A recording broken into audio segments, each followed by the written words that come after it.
Ghanaian rapper Sarkodie has stated in a new video that Beyonce knew him even way before. According to Kinsack, he once crossed paths with Beyonce at a BET event in October 2019 in Atlanta. Sarkodie indicated in an interview in Essay that he never shared the story of his first encounter with Beyonce because he would have been doubted by Ghanaians. He again mentioned that a year or two after he went to Jay-Z's office, that's Roc Nation, to have a conversation, he thought he was going to sell himself, but they ended up telling him about himself instead. There was a funny story that happened. Till date, I haven't had the courage to share it, but Ice Prince came to Ghana and shared it. When I come to Ghana and share this story, there is no way they are gonna believe me. I was sitting at the BET on the side of the aisle, and we have Beyonce and a crew coming, and she saw me and stood right in front of where I was sitting, and she bowed her head. Obviously, I was thinking it wasn't me, and so I was looking behind. Then Ice Prince said, "That was you," and she just shook her head and just walked off. So when I saw her do this new project with a lot of African artists, I was like, these guys kinda know what is actually happening. Sarkodie said this in an interview in South Africa on Podcast and Chill Show. Check out the video and share your opinion. Don't forget to subscribe to this channel. My name is Facebook Jatta. The BET, the people in there, the artists, because that's always how it works though. Like, you guys in the industry, you look beyond just the music in South Africa.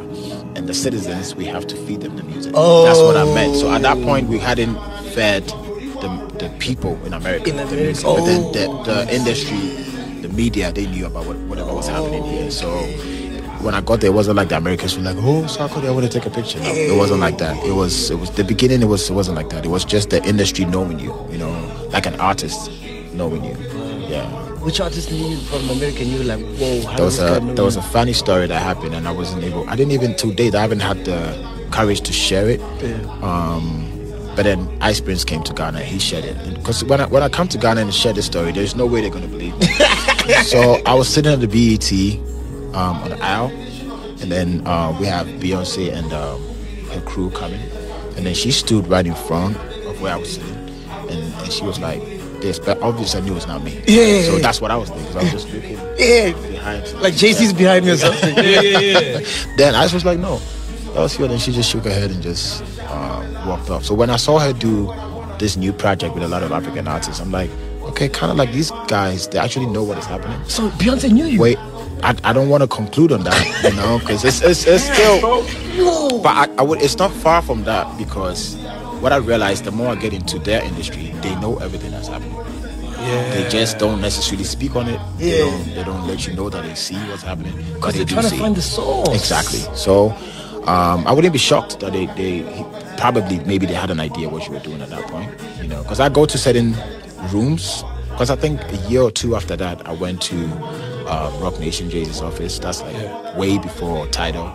And we went to have a conversation. I thought I was going to sell myself, but they told me about myself. No well, you met Jay-Z? No, I didn't meet Jay, but I met all the people there. Beehive, that's Jay's cousin. Oh yes, yeah. Big.